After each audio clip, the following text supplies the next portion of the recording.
May isang sikat at tanyag na batang lalaki na galing sa Magical City, na kung saan ang swerte ay bumabalot sa batang ito dahil siya ay pinagpala ng kapangyarihan ng magic ng diyosa ng Mahika at ginawa rin siyang tinitingala sa kanilang lugar.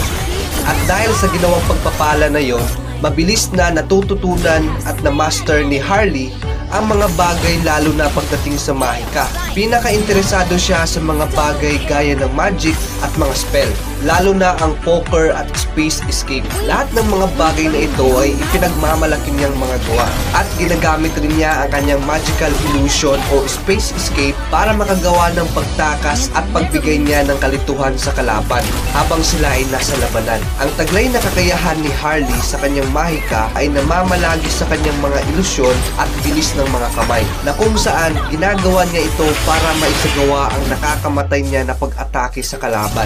Isang tagapagmana si Harley sa mga ari-arian ng Vance family at siya rin ang nag-iisang anak sa pamilyang ito. Ang ama ni Leslie ay hinirang bilang tagabantay ng seguridad sa buong pamilya. Nung dumating ang panahon na sinalakay sila ng kanilang karibal na pamilya sa kalagitnaan ng gulo, ay iniligtas ni Leslie ang batang si Harley sa bakbakan na yon.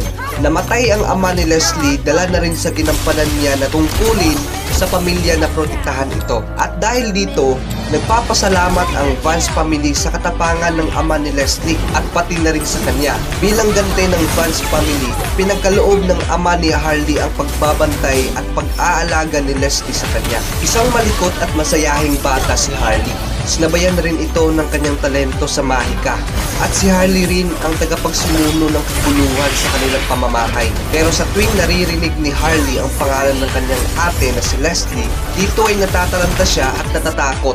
Simula noon, nagpasya si Leslie na palihim na protektahan ang itinuring na niyang kapatid na si Harley. Ang mga bata talaga ay mahilig makipagsapalaran.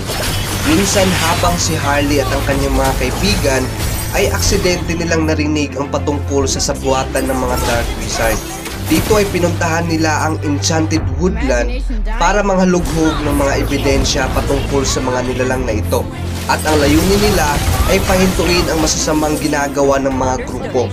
Habang ginagawa nila ito ay aksidenteng napagana ni Harley ang space portal at napunta sila sa isang lugar na kung tawagin ay Erodisio, na sakop rin ng Land of Dawn. Hindi pamilyar ni Harley ang lugar at ang tanging sandata lang niya ay ang kanyang taglay na Mahika para maprotektahan ang kanyang sarili. Sa lugar ng Erodisio, dito ay nakilala niya ang kanyang bagong kaibigan na si Dr. Ronnie.